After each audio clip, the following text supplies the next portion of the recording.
Welcome to a special live episode of Pound for Pound Boxing Report. And oh my God. The And reason, the news. Orale! Yeah, we are all still picking ourselves up off the floor. Had a stunning seventh round stoppage win. the And reason, the Destroyer Ruiz Jr., the new heavyweight and champion of the world. yeah, as Gail said, the reason we're on here, live post fight show. Uh, for those who are sleeping under a rock or who doesn't have the zone or who hadn't been watching social media or on Or ESPN was right stupid now, enough to go out to dinner or do um, something else tonight. we just witnessed the biggest upset since Evander Holyfield's win over Mike Tyson, maybe going back to Buster Douglas and his win over Mike Tyson in 1990. Is Andy Ruiz just shocked the boxing world, stopping one Anthony Joshua in the seventh round to become, as Gail said, the new WBA, WBO, IBO Heavyweight Championship of the world. I am your host, Michael. Joining me this week, Gail from tonight, I should say, Gail from Communities Digital News, Daniel from the Inscriber. Gail, Daniel, I can't believe what I just saw. I can't believe what I just saw. Ladies first, Gail. Ladies first. Thank you very much. I freely admit to thinking as this fight got underway, wouldn't it be great? Wouldn't it be fantastic to see a little drama and a big upset? Wouldn't that make the heavyweight division so much more interesting? And wouldn't that take the starch out of a whole lot of people? And by God, the one guy who really believed this was going to happen ended up being the only guy that mattered, Andy Ruiz Jr. and his trainer, Manny Robles. And we cannot, as we go along tonight, forget the critical role Manny Robles played in this victory. He deserves a lot of the credit along with Ruiz, who just coolly went in there and blew out Joshua, just blew him out. He never looked rattled. He never wavered from the game plan. He knew what he was going in there to do.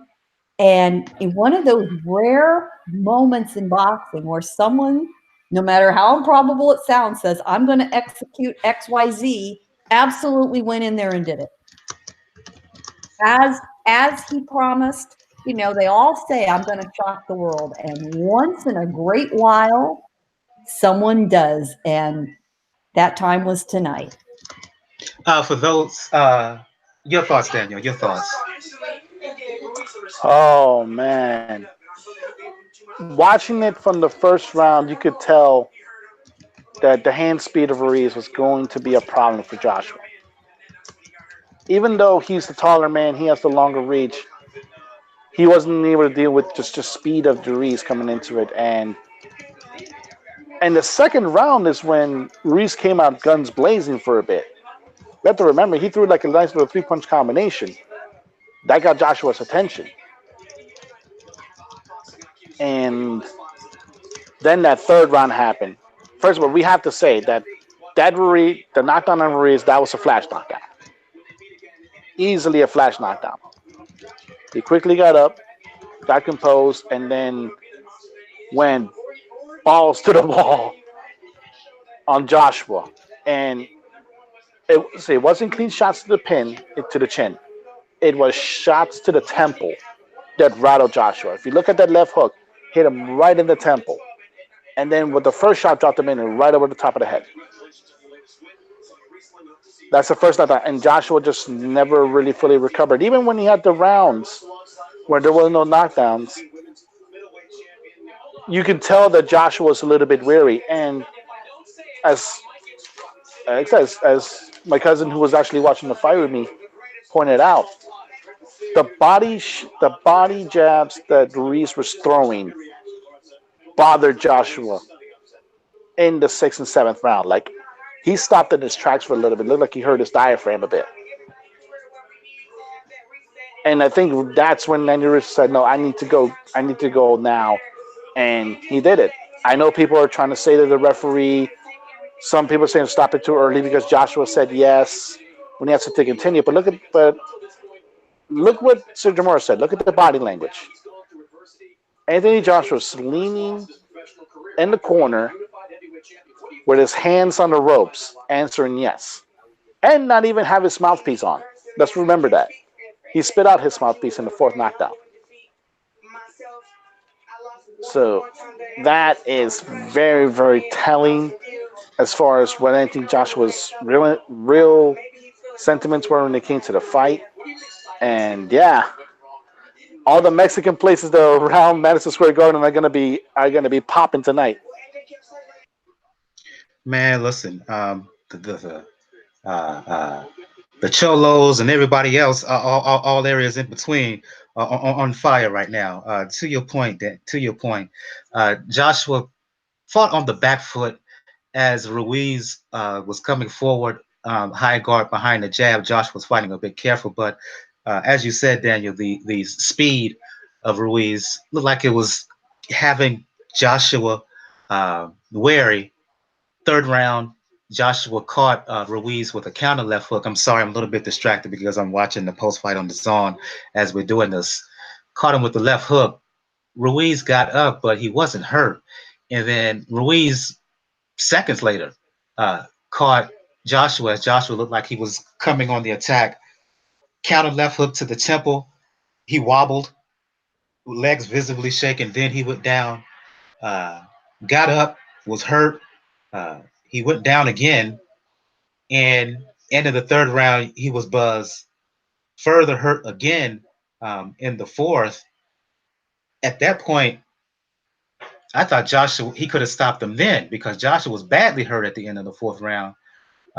Round five, I'm sitting here thinking, Ruiz, let your hands go. Don't make the mistake that Klitschko made. Let your hands go. Joshua didn't have his legs still. Uh, Joshua seemed to have his bearings at the beginning of the sixth. Uh, then Ruiz, he focused on the body. Dillian White showed that you can hurt Joshua up the gut, and he began to focus with the right hand, jab to the right hand. He hit him with a right hand to the pit of the stomach that almost made Joshua double over. And at that point, Joshua was tired, and I'm saying to myself, okay. At that point, I thought he was done. At the end of the sixth, I'm saying to myself, Joshua is done. He doesn't like the body shots. We already know he could be hurt up top.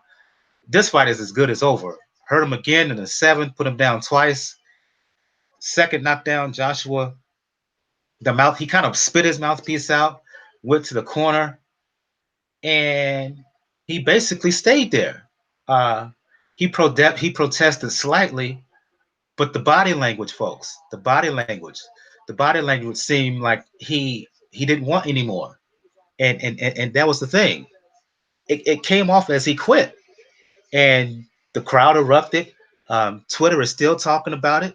There are multiple shows right now popping up all over YouTube as we speak. I had to jump on and do something here.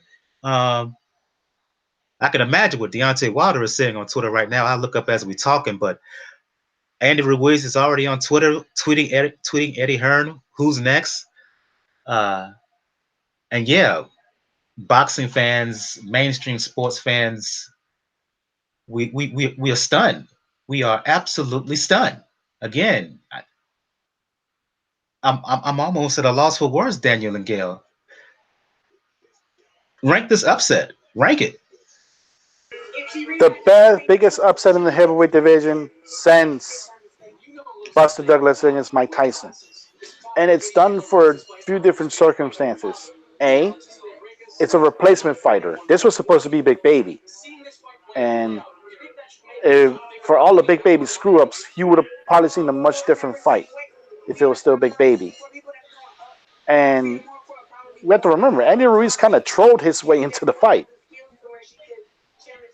Just going on social media saying I want it, and after Luis Ortiz turned on the fight, because we know now why he's going to rematch with Wilder. You have somebody that's late coming in, and at the weigh-in, I think people were really shocked that there was going to be an upset because I think Ruiz came in at 268 or 269. He came in at A lot. 268. Yeah, that's 6 pounds heavier than his fight with Dimitrenko. Yeah, so we were thinking like, oh, he hasn't had time to train. He's going to be fat. And then when you compare it to like how AJ looks, it's just like, oh, no, this is going to be a clean sweep. But we have to remember, that's been Andy Ruiz's body the whole time. So he's fought well. He's always been a good prospect with that body type. So what's probably more shocking to me than anything when it comes to this fight is how poised Ruiz was throughout the whole fight. Because you mentioned it, Mike, like you could say, why did he let his hands go? But he said it. He stuck to the game plan. I think he knew that if he tried to rush in later on, Joshua might catch him with a shot, and we have to remember, like, he got knocked down, but you always tend to give the benefit of the doubt to the champion. So he started burning in. He started doing the body jabs, and then ultimately we can say at this point he mentally broke Anthony Joshua, and now, like already Joshua Hero said, I have to make a move. I have to do things. I have to change this here. I have to change that there, because he slacked off against Ruiz. And in all honesty, like I know they're gonna talk rematch.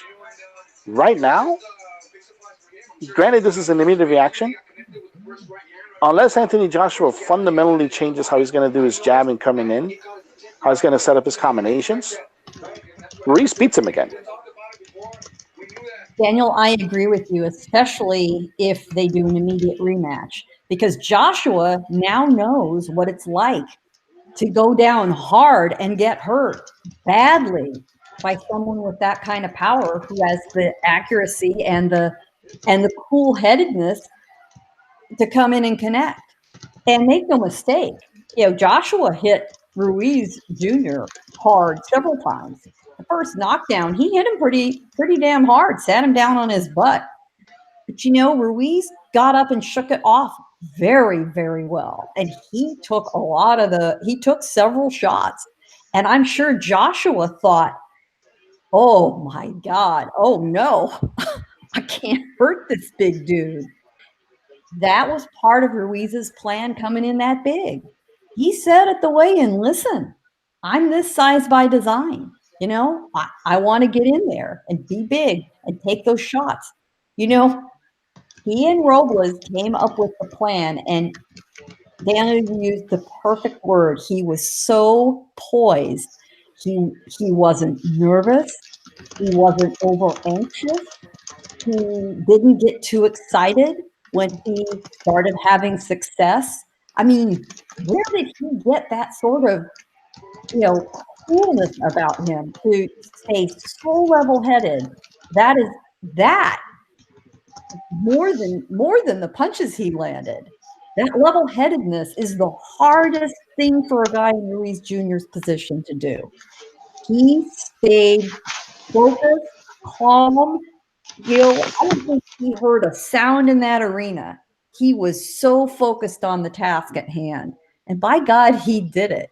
And what's even more stunning is he wasn't supposed to even be there a few weeks ago. Not at all. And here we are. Clearly, we do not have to think twice about what the upset of the year fight is going to be for 2019. Where it ranks all time in great upsets, that'll be the parlor game we all play the next couple of days. But no matter what else happens in boxing, nothing else will rise to this as upset of the year. And due credit to Michael Griffin, the referee, who was the perfect referee for this fight. He asked Joshua, do you want to continue? When a guy doesn't answer right away, that's a big sign that the answer is no. They just don't want to say no in front of God and the zone and your promoter and everybody else. So when the referee doesn't hear, yes, I want to continue, what the referee hears in the silence is no. And make no mistake, Joshua quit. It was a good stoppage, however. Even if Joshua had protested a little, I think it would have been a wise decision for Griffin to stop it. Although he probably would have deferred to the man who is the reigning unified champion and let him go on, but he was done. Yeah, I'm watching this right now, and want to thank Olaf for joining us. He's joining us live on the YouTube chat right now. And yeah, he just basically Olaf just basically summed it up. Wow. Me, myself, and I, he just joined us as well. He says, wow, congratulations to Andy Ruiz. Al Heyman fighters have all the belts now. Yep. Yep. Speaking of Al Heyman, Deontay Wilder's Twitter feed has the following message as of 10 minutes ago. All he says is he wasn't the true champion.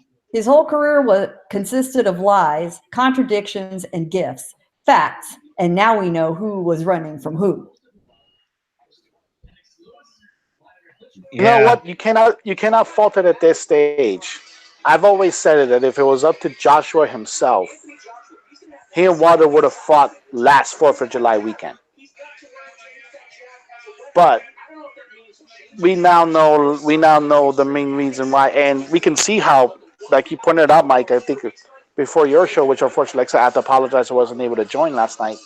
But you pointed it out, like in the pictures in sparring, Joshua looked a little bit beat up in sparring. And that ultimately, I think, tells you that it wasn't Anthony Joshua that stopped the Wilder fight. It wasn't Deontay Wilder that stopped the Wilder fight.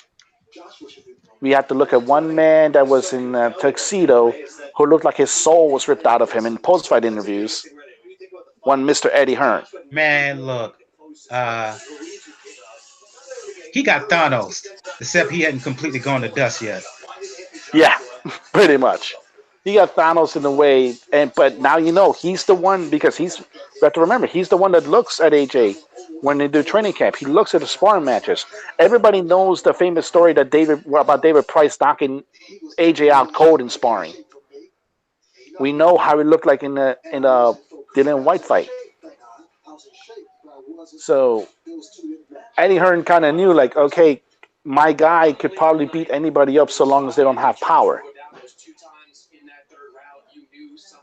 And now he faced somebody that not only had power, he had better hand speed. We have to admit, like, everybody else felt that Joshua has faced did not have the hand speed of Andy Ruiz. And that is one of the big differences into it. Because while Joshua was trying to throw and throw little pawing jabs to try to keep Ruiz at bay, Ruiz was already trying to find a way to target the body and then counter it with an overhand right or a right to the body and then a left hook. And knowing he had the hand speed to do it. Could you imagine how vicious it would have been if instead of that right hook by Ruiz, it would have been a right hook by Deontay Wilder? Oh, my God. At this stage, I have to say it, Joshua would have looked like Paul Williams against Sergio Martinez. You know who has to be really upset? Do you know who has Besides to be Wilder's accountant? No. Besides Wilder's accountants? No. You know who has to be really upset? Big Baby. Hell yes, absolutely right. Although, do you think Big Baby could have delivered that kind of performance or any kind of winning performance? The way that Joshua, let's face it, caved in mentally as well as physically. Yes. Yeah. I certainly think it would have been a far more competitive fight with Jarrell Miller. Either way, whether he had won or not, you know, not to take anything away from Ruiz Jr. I mean, there's no way you can. Joshua was definitely off. Would he have looked that tentative, that nervous against Miller? Hard to say. Hard to say.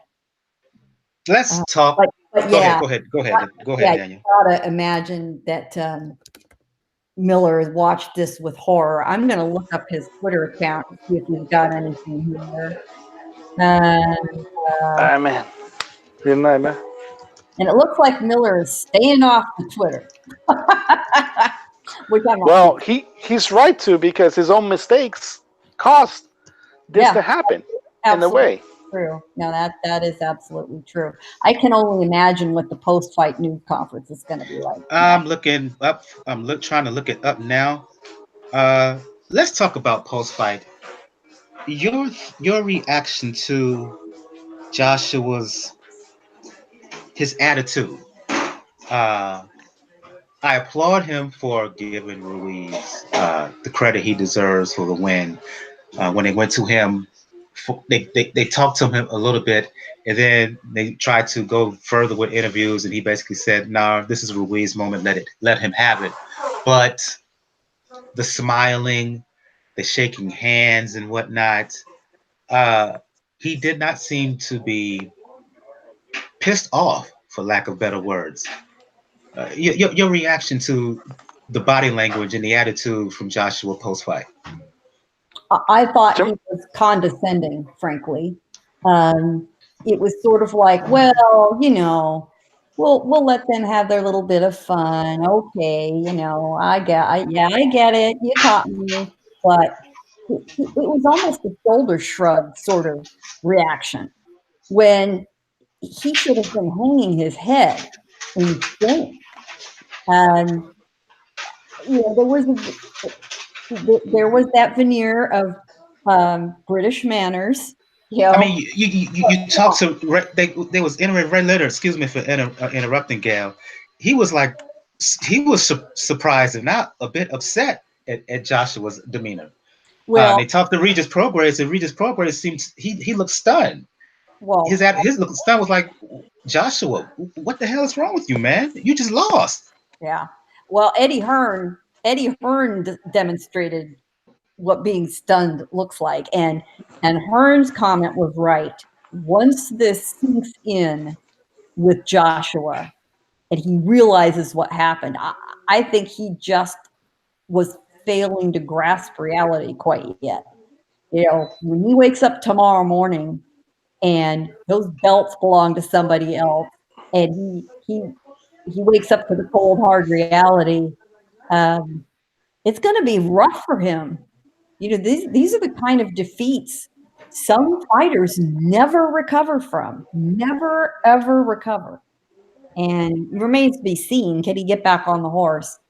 That's why he should not do an immediate rematch, not at all. His confidence has got to have taken the bigger blow than any body part or any part of him that Ruiz hit. It's the confidence that got completely beat to smithereens.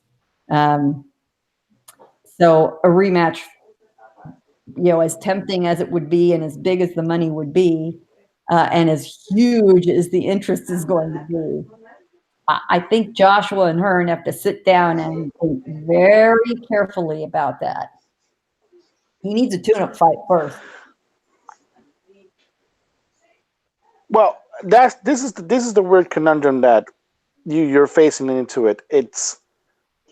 I kind of get the British condescension that Joshua had, but he's kind of felt like, oh, I have to be a sportsman.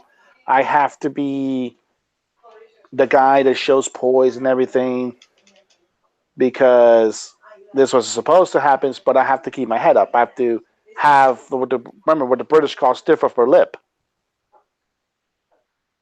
The problem in that for is that can fly in Wembley Stadium. That can fly in the O2 Arena because you're surrounded by your own people there. That's not flying here in Madison Square Garden. That's not flying in New York. That's not flying in the U.S. Well, he was surrounded by his own people in Madison Square Garden. It was a predominantly British crowd. Yeah, and it wasn't a sellout either. Like, if it wasn't for the fact that my family was one, I probably would have bought tickets even for the nosebleeds at that point, because it got to the point where it was $56 as of tonight for a ticket like Wow. that in the nosebleeds, Wow. which pretty much, Someone on Twitter just posted their results because they put $100 on Ruiz to win, won 5,000. yep, 50-1 odds, man. Oh my God. That's stunning. Wow. Good for them. Good for them. Yeah, And imagine that you have a ticket stub now from this fight. That's a hell of a souvenir. But yeah, that go ahead on, Daniel. no, but I mean but that's the whole point. There was not a lot of Yeah, interest, yeah. but He actually put $100 bet on Andy Ruiz to win anywhere from round 7 to 9, and end up winning $5,000 on the bet. Wow. wow, I that is, I hope he treats himself to something he really wants. That's great. yeah, that is gonna be amazing to have. But yeah, I have to get to this point where it comes into it. Like I said, Joshua's behavior could fly in the UK. It's not going to fly here in the US. Because like Gail mentioned, and you mentioned it well, it does feel condescending in a way. It does feel like, oh yeah, I lost, but I'm gonna get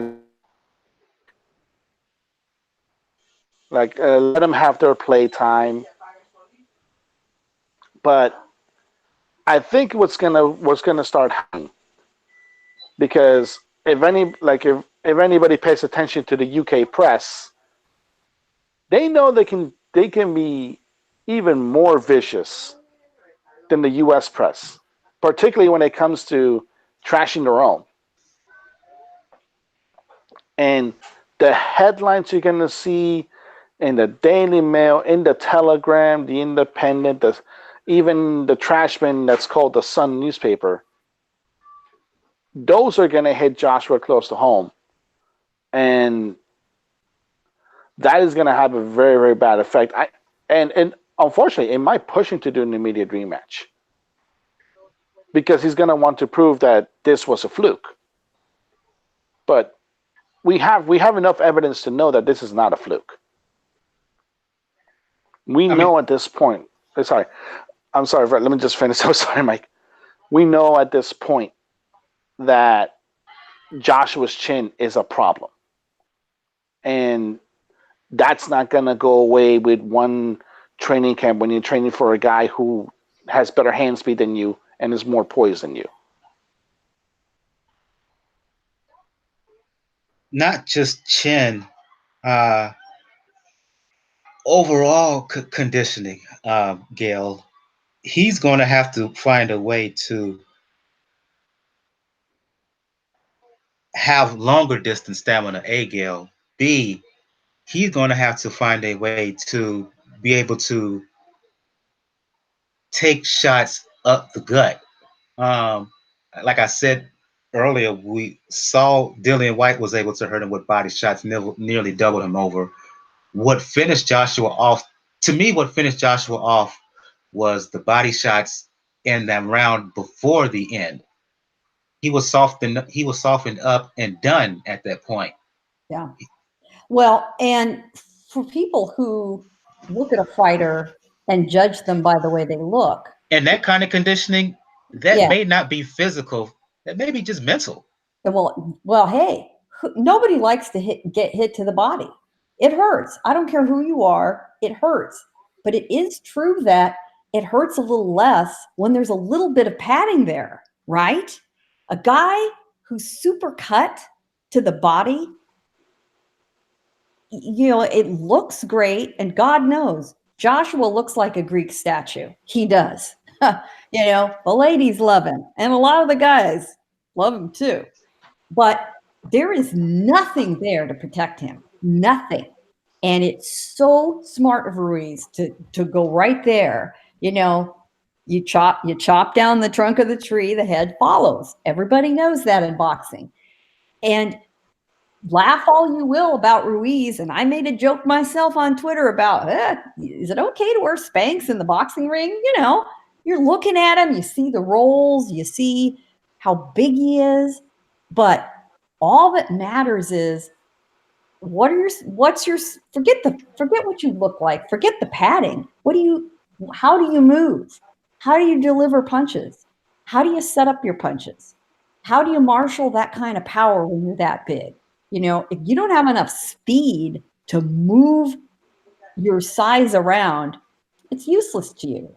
That's where Ruiz is such a surprise to a lot of people. For a guy that size, he is amazingly fast and nimble, and speed kills in boxing. And tonight was the proof. By far, Ruiz was by far the faster guy, you know, and Joshua clearly knew it. He was so worried about counter punches that he could hardly throw anything. And other than a couple of good snapping hooks to the head that Joshua threw, he was too afraid of being being hit by a big counter punch, and he was kind of paralyzed for a lot of the fight. I think it got even worse for him when he did hit Ruiz, and other than the left hook in the third round that sat him down on his backside, Ruiz barely budged from anything else. And that has got to be demoralizing. You hit a guy with what you think is your best shot and he doesn't even move. That's where the size is to Ruiz's advantage. And I found it very funny in retrospect, you know, in the fourth round and the fifth round, that when things sort of quieted down, they were commenting that, well, the reason that happened is it must have been that Ruiz, you know, is out of condition. Yeah, he's having a rest. He's already gassed out. No, he was patient. He was taking his time. He knew what he was looking for. And that definitely amuses me, because they're eating their words now. And I think that's what I enjoy so much about the result of this. So many so-called experts eating their words completely over the result of this fight. And us included. us included, and I am tickled by it. You know, did I pick him? Did I pick him? No. Did I say he had a puncher's chance? Yes. Every boxer has a puncher's chance. Absolutely. Did I put any money down on him? Damn, no, I didn't. But good for him. I hope that man has the biggest party of his entire life tonight. But man, look, he needs to go Chris Areola on Fools Tonight. Just not give a darn. I think he might have a beer or two. And, you know, if I'm the company that makes Snickers candy bars, I have that man on speed dial tomorrow morning. You know? Yep. If they pay him a huge amount of money to be a sponsor, they are missing a huge opportunity. Seriously. This guy is going to make mainstream news and mainstream sports coverage. You know, and thankfully, for a lot of the country, this happened so early in Saturday evening that we are going to see headlines in newspapers and see major coverage on the news tomorrow. And, I couldn't be happier. I couldn't be happier for him. This is the kind of dream kids have, like he said, since he was 6 years old, coming from a tiny little town. He's from Imperial, California. Imperial, California is about 100 miles due east of San Diego proper, along the Mexican border, in the agricultural area of Imperial County, California. It is as rural and undeveloped border community. It's all agricultural. If it wasn't for imported water and farming, it would be even poorer than it already is. And, nobody famous is from there. This is a little hole. It is a tiny hole in the wall. And, kids have dreams no matter where they grow up. And here you go. This guy just won on the biggest stage you can possibly imagine. You should all go to bed tonight, everybody, and think anything is possible after seeing that. Nobody cannot go to bed tonight and feel great about this, except maybe Anthony Joshua and Eddie Hearn. Yeah, I'm reading the tweets right now. Bleacher Report retweeted Joshua claim he's about to break the curse. Javante Davis retweeted that with the face palm. Terrence Crawford, shocked emoji. Errol Spence, um, he said that you better stay away from Bomb Squad. He said anytime you look at the corner, you know what that means. Rematch for the bag. Yeah, he's probably right. They're going to fight again. He talked to Clarissa Shields. She was surprised. I can't believe Regis Prograis. They was talking to him and just the glaze look over his eyes. He was like, "What was that?" And other fighters at ringside, I'm watching them. Ray Leonard, he looked like he was mad at Joshua talking about him in his reaction. So, yeah, I'm looking for post-fight press conference as we're doing this. I hadn't seen anything yet. I don't even know if they'll do a post-fight or how long they will delay until they do it. It actually is underway. I've been watching. I've seen clips coming up here and there. Callum Smith's already spoken. By the way, Callum Smith said he's not interested in fighting Canelo. That's not too surprising. If I spot it, I will let you all know. But I would imagine that we've got a feed on maybe either Matchroom's social accounts or DAZN's social accounts. Joshua mentioned rematch. Hearn mentioned rematch. Are you asleep there, Daniel? No. Okay. I was breathing a little bit because I'm laughing at Eddie Hearn talking about the rematch. We will certainly see it. The question is how soon. Will we see it at the end of this year? Will it be an interim fight for Joshua? Will there be a title defense by Ruiz? When will we see these two fight again? Logistically, I would say, like I said, for Joshua's confidence, I agree with Gail. It can't be immediate. The problem is I have a feeling that his pride is going to make it immediate. Because if not, Ruiz is going to get tied up in a pretty interesting conundrum of mandatories. Probably with the WBA too, because now there's a case that you made that Joe Joyce can fight Andy Ruiz. And that's going to present a different level of combinations going into it. We know how the IBF feels about their mandatories. WBO would just brush it off, but I would probably say, like I said, the wise move would be during an interim fight, have AJ fight somebody, have him fight David Allen. Something in that area, somebody that he knows he can beat, somebody that he can look good against, but will still give you a pretty decent test.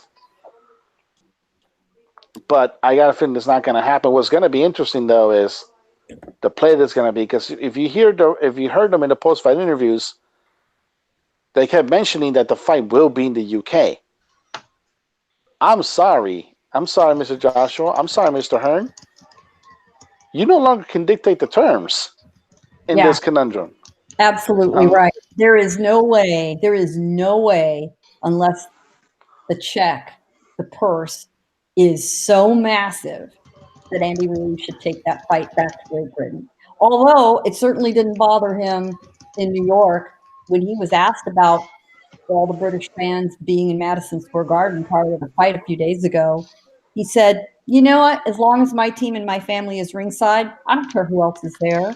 And he knew that most of the crowd was going to be there for Joshua. Didn't bother him a bit. He had the blinkers on. I don't think he heard it. I don't think he paid attention to it. It's not like a huge entourage of fans follows this guy around. Yeah, he's got his fight crew, who follows him out of California, but it's not exactly a big group of people. And but he would be. Can you imagine this fight at the T-Mobile Arena next Cinco de Mayo with Ruiz there and Joshua? Now that would be a very different story. If anything holds up this fight, I think it's going to be a discussion of venue. But the check being offered to Ruiz has to be so big. He should hold out for it. He absolutely can get it, deserves it. Um, it'll be interesting to see what the offers are.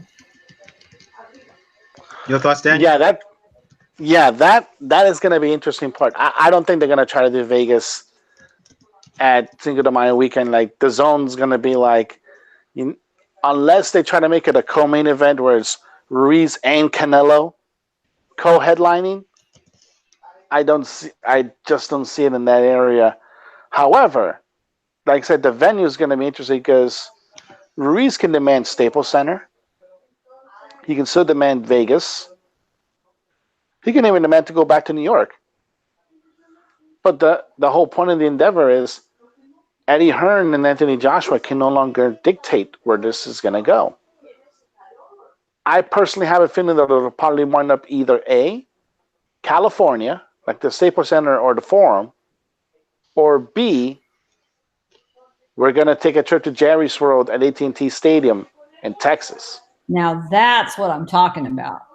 That would be a very interesting. Well, or, gosh, I don't think it'll be done in time. But you've got a big new stadium being built in Inglewood, California, looming over the Forum, and you have a big, big stadium being built in Las Vegas. No chance of the rematch happening in the UK? The money has to be big. I think if it's big, big money, Ruiz will say yes. But Ruiz would be smart to just sit on his hands and watch the hold out for big dollar signs if he's going to go back to the UK. Yeah, it will be a big money fight there. He might as well get a piece of it. God knows he's earned it. Yeah. Does anyone know what his purse was for the fight tonight? No. Let me see if I can find something. It had to be something that probably like 250,000, something like that. Oh, no, more than that. It has to be. It has to be. Well, we have to remember last minute replacement. So still, if they're going to give Big Baby $8 million, no, Ruiz got more than 200,000. No way. Yeah, well, like that whole area when it comes into thinking about this entire endeavor. Wow. Okay, I'm reading early stuff. This is not confirmed, but it's reported that Joshua made 25 million and that Ruiz made 5 million. Yeah. Well, I'm sorry. You know what? If that was the purse offered, assuming, of course, offered before we saw what happened in the ring, Ortiz reportedly turned down 7 million. So 5 for Ruiz. Honestly, that is a very fair purse. Think about it. There's no way he's made anything close to that kind of payday until tonight. Not even close. I sincerely doubt he's ever had $1 million purse up to now. And, for most people, especially from humble backgrounds, that's a lot of money. That's a hell of a lot of money. We will talk about this more Wednesday night, as well as the other card and the rest of the card, and how I feel that Delphine Pearson should have got the decision over Katie Taylor. But again, that's for Wednesday. Yep. Cosign, I agree. Yep. I also agree that Chris Algieri had about the best fight of his life tonight. That fight I missed. I missed that fight. A damn good fight. Buatsi was impressive. Callum Smith was really impressive, but of course he was fighting Hassan. Canelo don't want none of that monster at 168. He's too big for him. He's too big. Absolutely. Really a good card. Really a good card all around, and definitely worthy of conversation on Wednesday. But before we sign off, here's the big question. Here's the big question. What day will we see? What day next week will we see Andy Ruiz on Jimmy Kimmel? Tuesday. Yeah, I think it is on Tuesday.